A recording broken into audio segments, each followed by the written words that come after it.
A very good evening to you and welcome to Big Talk here on Global Television, coming to you live from the nation's capital, Abuja. My name is Godwin Sunday.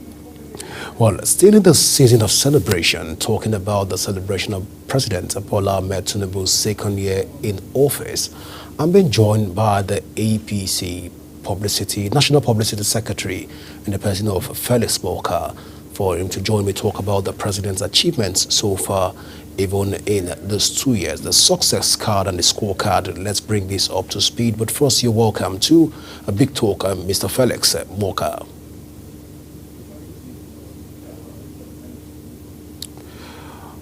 All right. Good evening. So good to have you join us even on Big Talk this evening, Mr. Felix.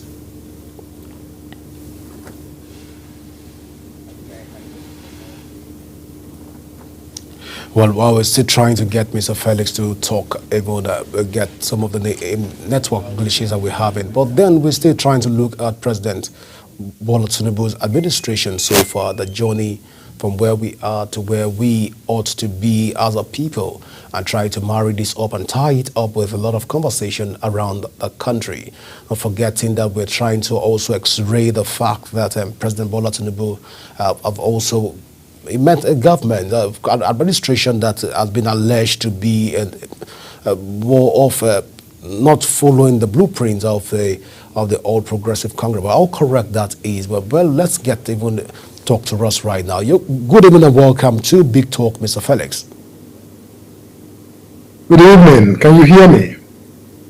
I will go for a short break, and when we come back, the conversation continues. Please stay with us.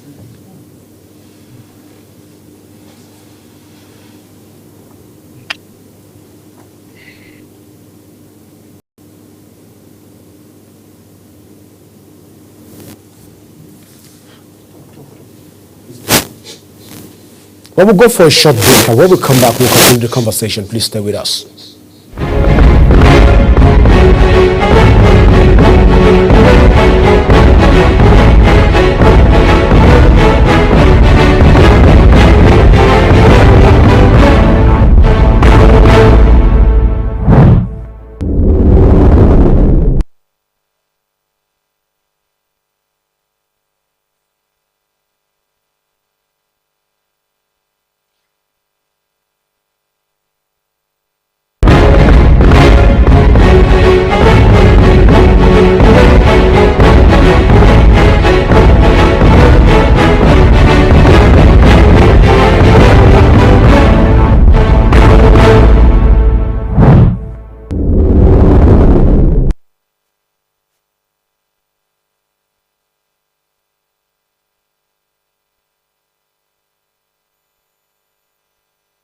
Back.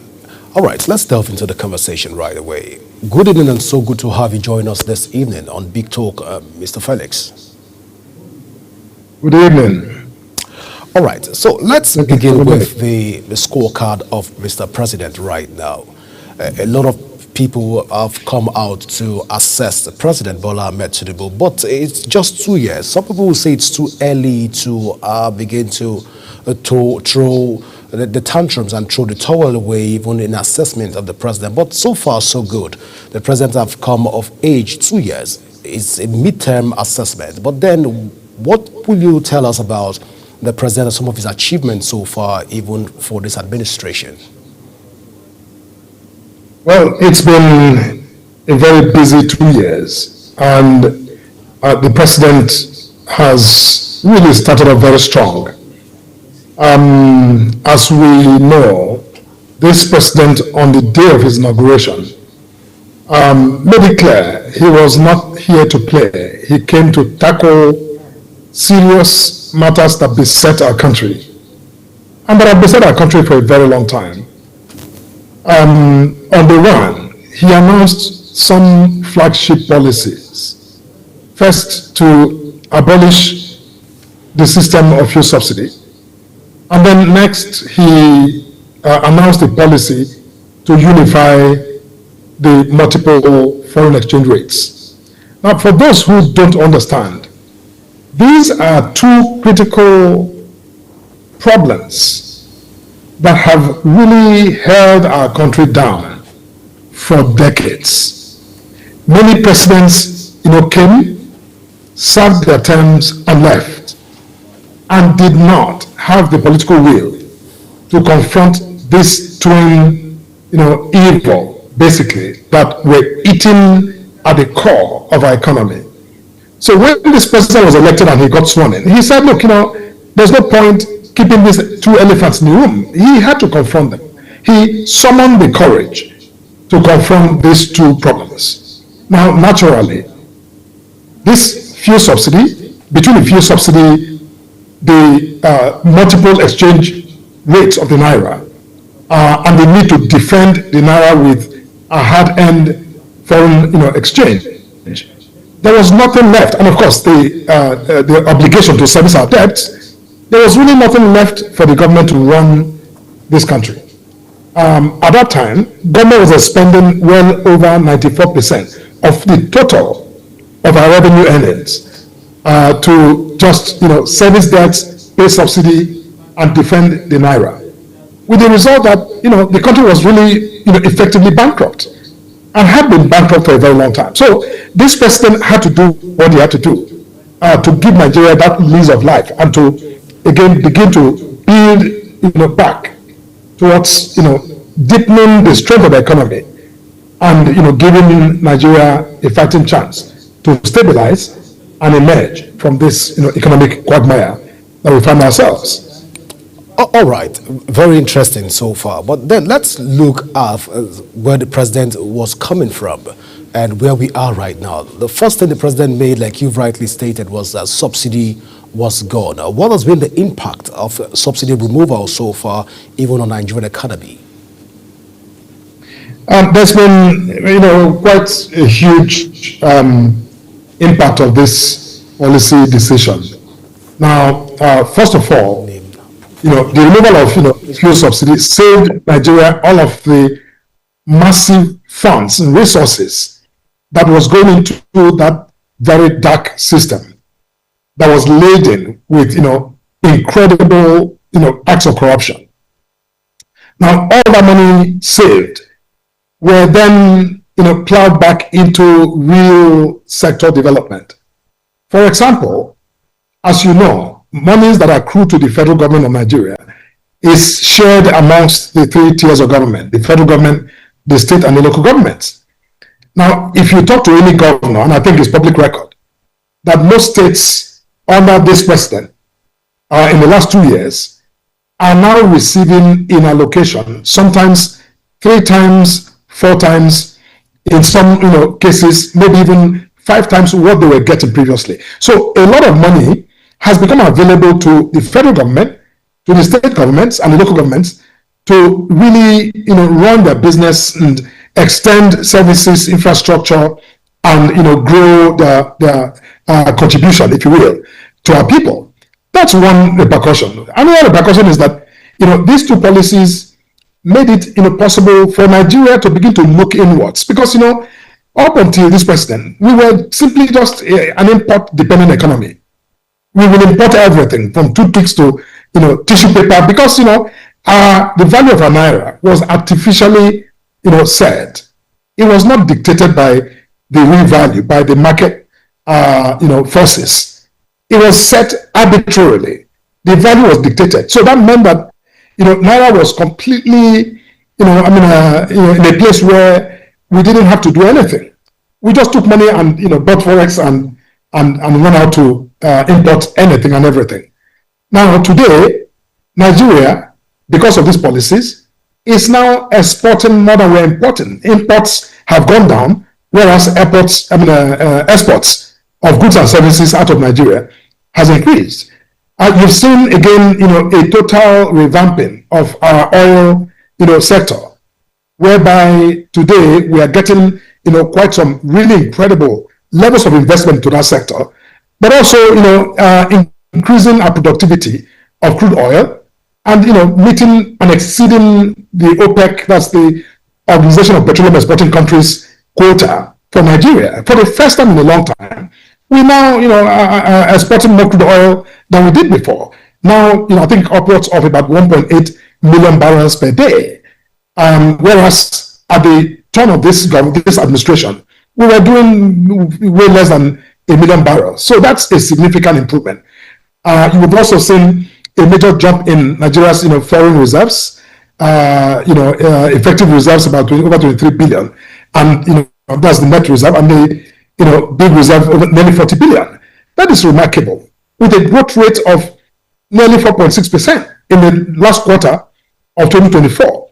So look, everywhere you look, you see signs of a rebounding economy. It just shows that those policies of this administration are beginning to bear fruit. And at the micro level, we are seeing now a downward slide in the price of essential goods and commodities. This is because, under this administration and under these policies, those who are in the productive areas, who are in the farm growing vegetables and tomatoes and food and rice, are being rewarded now more than they have ever been rewarded before.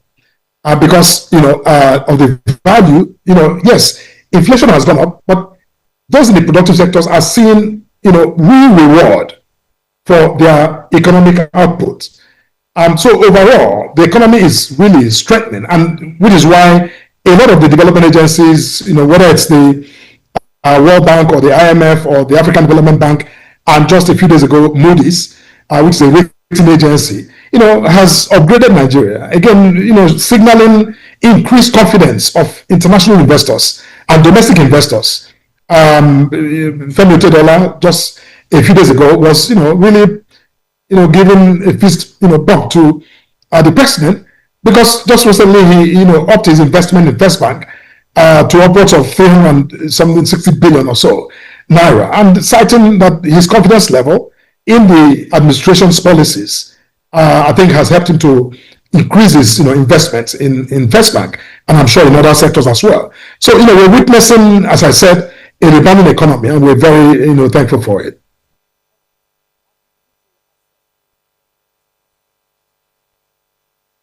Let's talk in terms of some of the ministers that are serving with the president at the moment.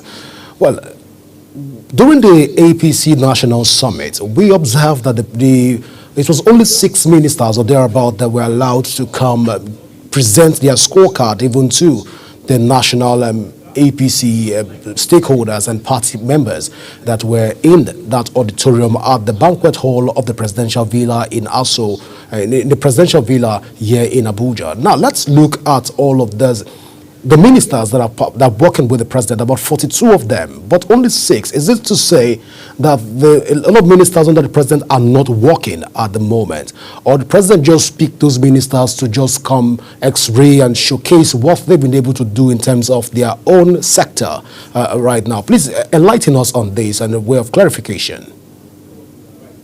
Yeah, thank you very much. No, it doesn't mean that the ministers and their work, is not recognized. It's, of course, all the ministers are working hard to, I think, achieve the objectives of the renewed hope agenda of the president.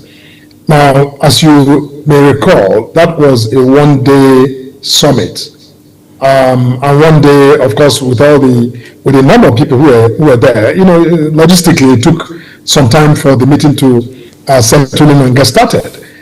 Well, on the agenda, we had several other ministers that were listed to speak and to make presentations at the summit. But because of time constraints, we couldn't get to them. And so, but that is not to say that only those who spoke were listed or approved to speak. Many more were listed, but because of time, they couldn't. But again, we plan to have other summits, other engagements at which these ministers will have the opportunity to make public presentations of their work and the record of achievement in their ministries. Well, looking at NELFund and some of the agencies right now from government, people will say that the average Nigerian, despite the fact that President Bola Tinubu means well for Nigeria, but the average Nigerian is not feeling the impact of his policies, his agenda and programs right now. But let's look at all of this and how it affects the average Nigeria. Are Nigerians to wait for, how soon should Nigerians wait to get a practical implementation of some of their policies that has been initiated by President Bola Tinubu, or are they already feeling the impact of this government? Well, Nigerians are feeling, some of the impacts of the policies of this administration. Now, don't forget that these policies we're discussing were introduced to tackle problems that were created in our country over a generation or generations of leaders.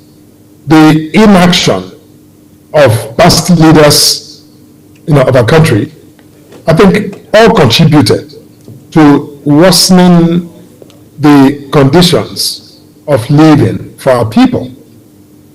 Press subsidy ought to have been removed a long time ago. The very false foreign exchange regime that we have going on for decades in this country had no business, in any modern economy where people expect others to come in and do business. There's nobody, no investor that will find amusing a situation where they bring in $1 million, and then officially get, value of say about 460 naira to $1, making it about 460 million, only for the bank manager or somebody to take that same money, round trip it without doing anything, without adding any value, basically turn it into 900 million, basically making about the same amount of money that the owner of the money, that the investor of the money, got. That was invidious. That was just wrong. And it was a complete disincentive to investment. So what I'm saying is that under these policies today, Nigerians are witnessing more investment in the real sector, in the service industry, and those who are in the agricultural, even subsistence agriculture, are making money. Nigerian farmers have not had it so good. Those who are tilling the soil for the first time in the history of our country are receiving, commensurate reward in terms of, the value, the income that they're getting for their money, which is why a lot of people now who are carrying their certificates, around looking for paid employment, many of them are opting now to go, grow cucumber and grow all kinds of crops just to, cash in on the opportunities that the economy is opening. Now, look, when I said earlier that Nigeria today is exporting more than we're importing, what that means, really, is that many more Nigerians now are getting their hands on producing goods and services in value and earning money because the market is there, and we're no longer able to import as we used to because now Naira has found a relative, true value for itself in the marketplace. So, you don't just rush to go import toothpick when you can make toothpick in your backyard and sell and make money. So the policies are opening up opportunities for Nigerians to earn money and to make money. And then, on the other levels of services, you mentioned, NELFund. The government is very mindful, which is why there's a huge investment, social investment, providing, cash transfers to indigent families, students who otherwise would not be able to study, are able to access, student loans to study. And for the first time in a long time, look, any student will tell you, students are more in school now than they're at home. Under this administration, we've not had one of those crippling ASU strikes that kept students at home more than they stayed in school. Is it about the natural gas, the CNG system, energy source for powering our vehicles that this government has also launched as an initiative? I know that CNG is not yet completely available to many Nigerians. We don't have the infrastructure like we have petrol stations in every corner. But that's because it's all new and it's very infrastructure investment heavy. So it takes time for individuals to decide to understand first the sector and to go into create these service stations that will help popularize and extend that energy source to more transporters, and then have that reduction influence on the price of transportation. So there's a whole lot that's going on that we're not even able to unpack in this short program. Most definitely.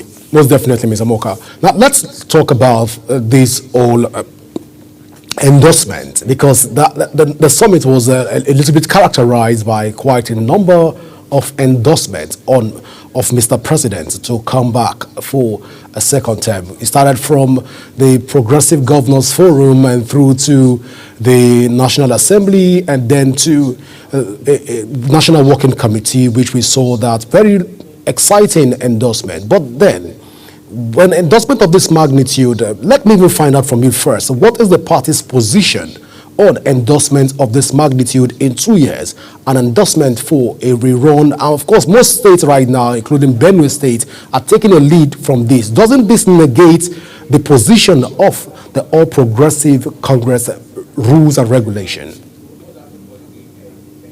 No, an endorsement is not a system of primary election. No one has, gone to primaries or handed anyone. We saw the National Working Committee giving an endorsement for endorsing President Bola Ahmed Tinubu to be the sole candidate for the All Progressive Congress. And Benue State has also taken a lead from that particular endorsement, giving Dr. Hyacinth Alia to be the sole administrator and sole candidate come 2027 election. So when you say it's not an endorsement and it's not, sorry, you said it's not an approval, it's not the primary election. Are we supposed to see another primary election come 2027? Look, let me explain this. All right, please. What happened at the summit was an endorsement, as you called it. Now, an endorsement in that context is nothing more than a vote of confidence, passed on Mr. President. And a vote of confidence is something that anybody or group of people who are subscribers to the objectives of an association or an organization may deliver at any point, whether it's on the second day of the tenure of that administration or the individual involved.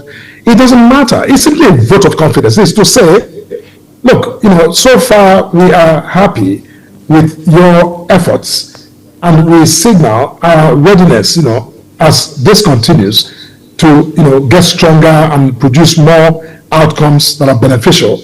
But yes, we will stand with you, at the nick of time.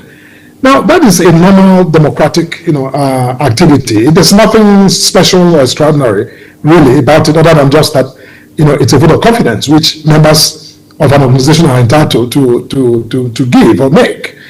Now, that does not mean that we will not have, a primary election. Primary election is a statutory process. It's a requirement for any party, political party that is registered in our country to, engage or conduct that activity, and to hand the, ticket of the party to an individual to fly the flag of the party with respect to a particular office. That activity is not in any way, changed or modified or, eliminated by, an endorsement or by a vote of confidence, as was done at the summit.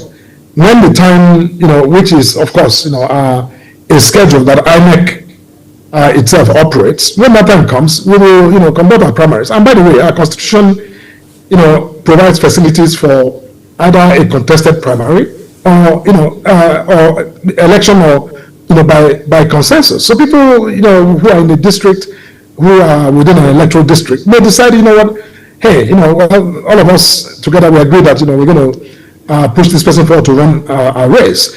Look, there's so many devices that are constitutional, that are democratic, that a party may follow to, produce their candidate. So, but it's too early, I think, for us to be having this conversation about tickets and primaries, because that time has not come. When the time comes, as a party, we will, invoke our processes and instruments to deal with that. But we're not there yet. All right, we're not there yet. It is. Let's look at the president's scorecard. Of course, the Renewed Hope vehicle has taken off, and it's already running with speed. Based on our own assessment. But when you look at the Renewed Hope agenda of President Bola Ahmed Tinubu, one would say that this vision is to a very large extent, the vision of only President Bola Ahmed Tinubu right now, because it's not being fully utilized, it's not being actualized by some of his cabinet members. Perhaps it has not been properly interpreted or explained to cabinet members. This little wonder why the renewed hope agenda by the president has not been able to, it's not been felt largely by people from the grassroots. When you look at the people, when you look at the 6 geopolitical zones across Nigeria, in your own assessment, how has the renewed hope agenda fare? Let's take it from each of the geopolitical zone in your own assessment. Have the ministers, are the vehicles that are driving this renewed hope agenda, have they done magnificently well in your own assessment? Or should we begin to just oppose about the various achievements of the president and try to marry them up with some of the activities that has been done around the renewed hope agenda? But let's get your take generally on this. I'm not sure I understand your question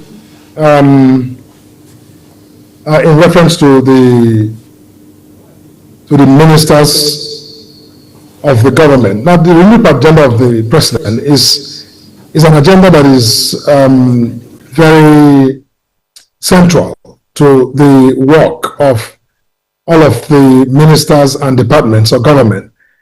Everyone is at work implementing aspects of that agenda as it concerns their ministries and their departments. And when we say that the president is performing really strongly and that the 2-year record, is something to cheer about, we are referring to the totality of the output of the administration, including administrators and the different constituent departments and agencies of government. Mr. President is the head of government, and so yes, when we say the president has done well, we meaning that all of these component and constituent parts of government are doing well, implementing aspects of that agenda, whether it's in the area of the Ministry of Interior that has made our passports processes more efficient, or whether it's the Education Ministry that we spoke about earlier, where our students are getting a better deal, or for that matter, the drastic reform and real change and improvements in the health sector led by Minister Partey, or whether it's the valiant efforts of our defense forces in the security sector. I mean, virtually every sector, you see new signs and new strides of progress, and that is attributed to, I think, not just a good understanding of the renewed commitment of the president, but also at the level of implementation, some well coordinated interventions that is producing the results that we're celebrating at midterm of this president. So I think that is on course, quite frankly, unless I missed any aspect of your question. All right. One thing that has stood out for Nigerians in terms of their relationship with President Bola Ahmed Tinubu is that he is a listening president and he listens a lot. Of course, we've seen this in the terms of some of his 40 achievements that he has been able to do, from coming from the NEL Fund through to the 70,000 naira minimum wage increment, and also looking at the Lagos Calabar coastal highways and some of these. We'll talk about the achievements of the president. Let's just go for this break and we'll talk about some of the achievement of the president. And we want you to also at that point, please help us to enumerate some of the things that the media has not been able to capture about the achievement of Mr. President so far, even as we begin to look at the scorecard. Please, viewers, go nowhere. The show continues in a moment.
All right, welcome back. And just in case you're just joining us, this is Big Talk here on Global Television, and my name is Godwin Sunday.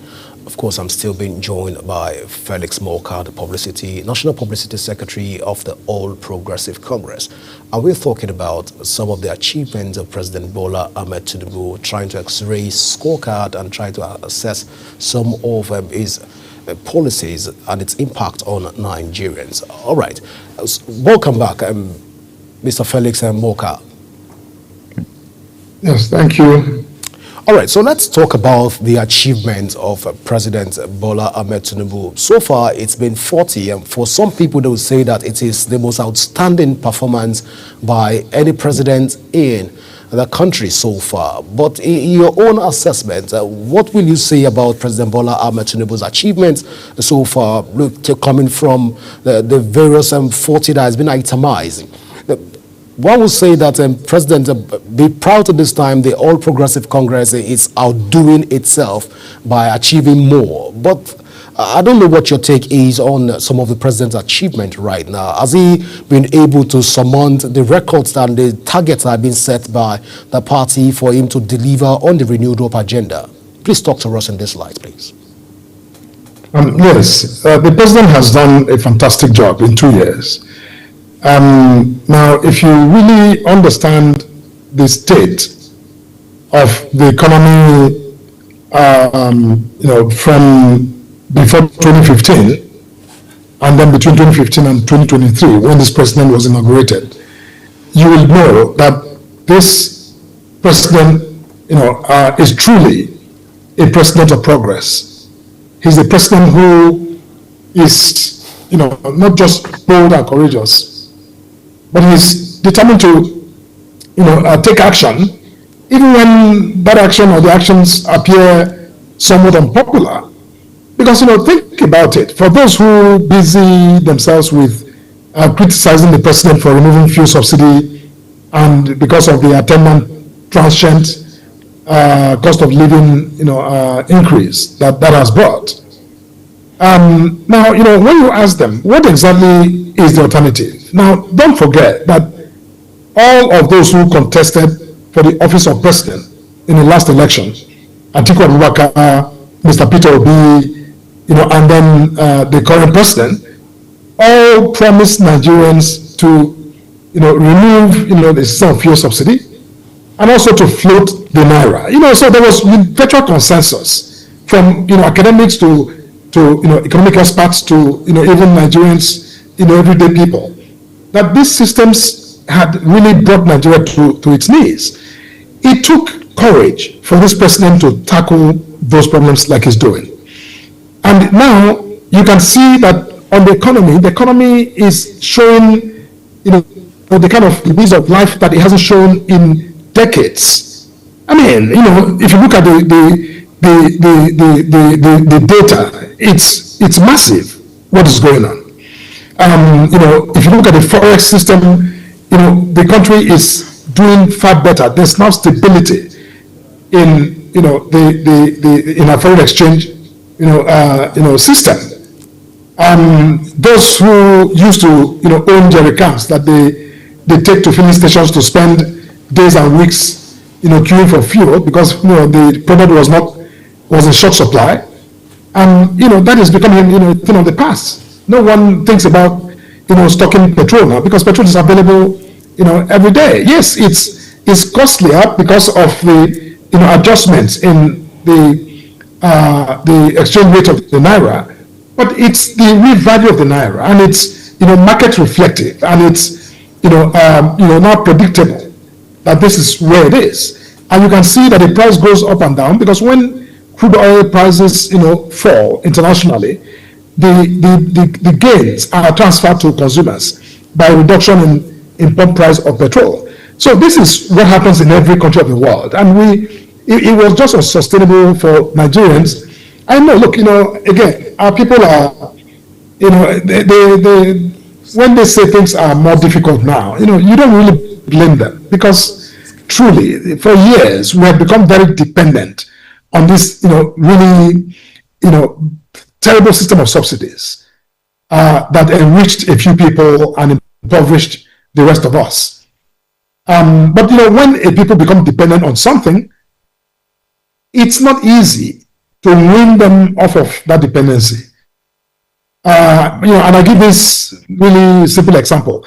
If you bring a friend or a relation to live in your house rent-free, even if he lives with you for 10 years without paying rent, the day you're going to ask that relation to move out and to go pay rent at market price of a new accommodation, look, all the 10 years of free support living in your house will appear that it was nothing. They feel the pain of going to pay rent as though they've not had anything for free from you. And sometimes some people even take it very badly. So it's normal that when people get off a dependent system, that it hurts. And Nigerians hurt. And I don't blame them. But this was constructed, it was a phantom life that was constructed over the years by successive leaders who didn't have the courage to make decisions that they needed to have made decades ago. So on every sector, from the road infrastructure, you referenced the Lagos Calabar Coastal Highway. We have other road, massive legacy road networks. Train systems.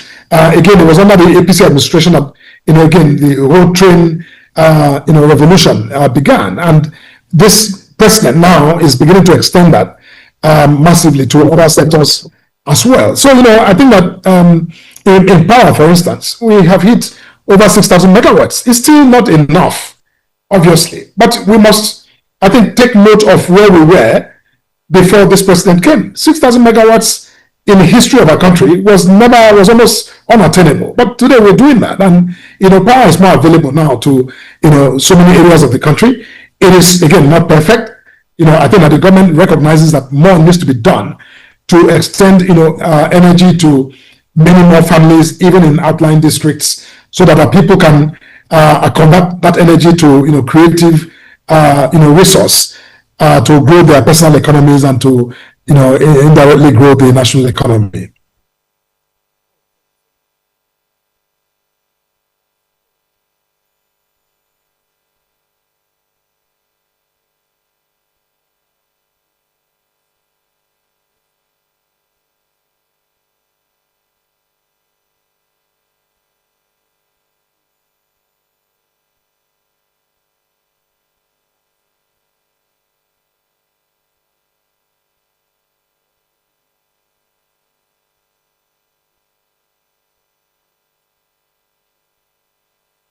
If you can hear me, I can't hear you. I can't hear anything. I can't hear you.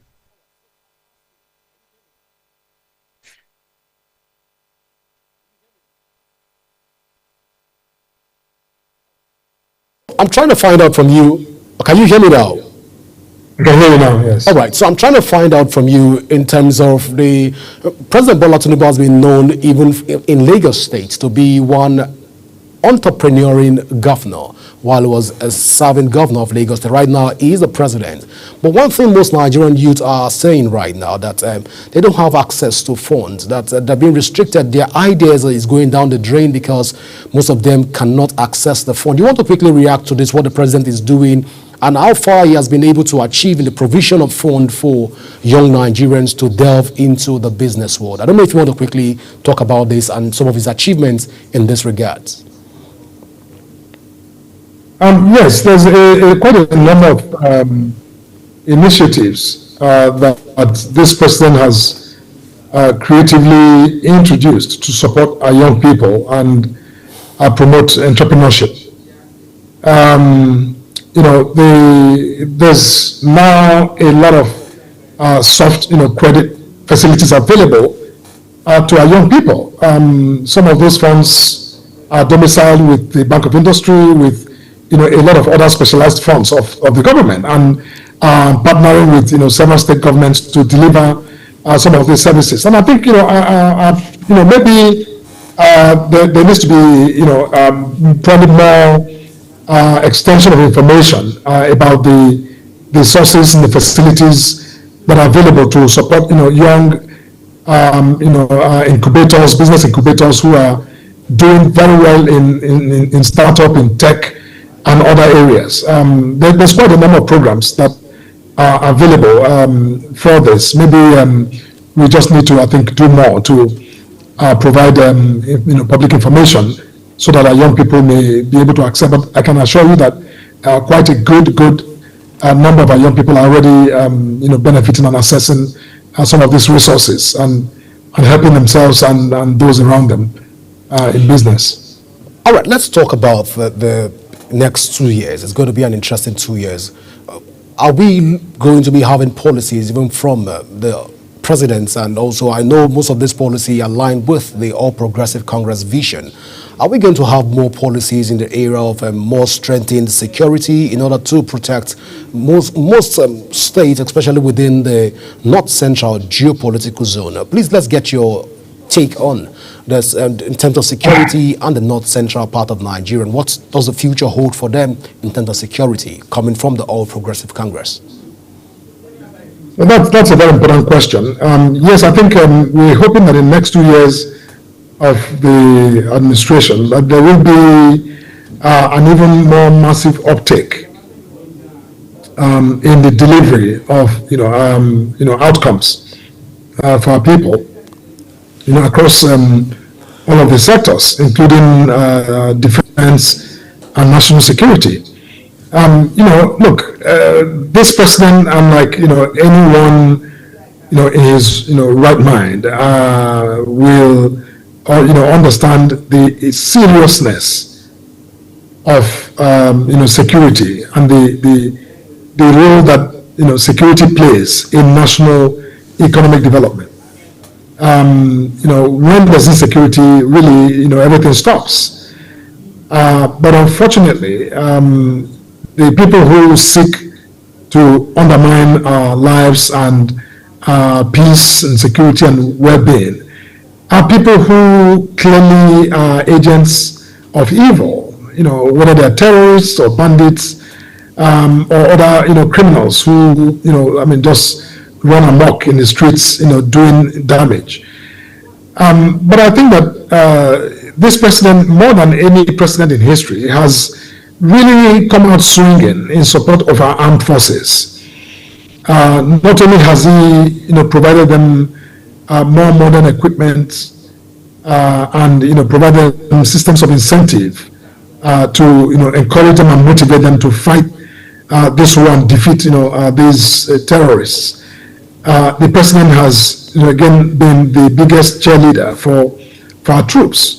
And let me say this, that when we discuss national security and the importance of national security and the efforts of our military, we do not enough, I think, express gratitude to our troops who are in the front lines, taking fire and really fighting, taking this battle to these terrorists who are basically who operate in the shadow. As we know, this is asymmetric warfare. It's not your conventional warfare where it is army versus army and there are rules of engagement. With these, bandits and terrorists, there are no rules of engagement. They're just out to commit maximum, mass murder and do so opportunistically. They strike and then, disappear into the forests, into, their strongholds, or even blend with the population, the same population that they have attacked. So it is not an easy war to conduct anywhere in the world, whether it's Nigeria or elsewhere. And we are not alone in our experience of rising insecurity. This is, I think we've seen an upsurge in violence, within our neighboring states. We know what's going on in some of the, Sahel region where, these people are supposed to be domiciled, but, come into Nigeria to strike because we are, the significant neighbor in this sub-region. So they strike, do damage, and then, disappear. But, we must continue to support and commend our troops for the, amazing work they're doing. And I think that at the summit we had, the National Security Advisor did, help us with some information with, nearly 14,000 terrorists neutralized, over the last 2 years, with, well over 17,000, nearly 18,000 arrested or, in custody, with about, 9,000 or nearly 10,000 hostages are set free. Nearly 13,000 items of weapons recovered. These are really incredible numbers. But the problem is still with us. But this is not like before, where these terrorists, in fact, could take territory. They are not able to do that because military, security forces are denying them that oxygen to be able to take territory as they did under the watch of the PDP back then, when even Abuja was not spared.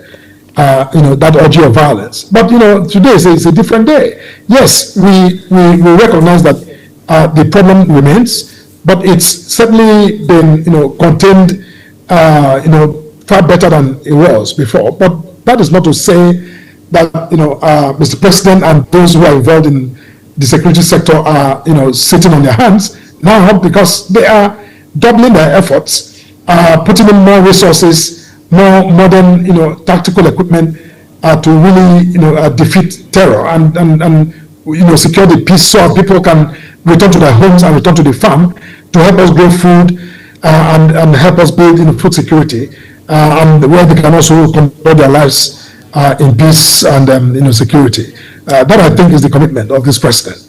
And I think that over the next 2 years, we're going to see, hopefully, by the grace of God, we will see, I think, a total dislodgement of these characters that are terrorizing our people. All right, Mr. Morka, I want to say thank you so much for finding out time to be with us, even here on Big Talk this evening. We want to appreciate you for your time. Thank you so much for having me. Appreciate it.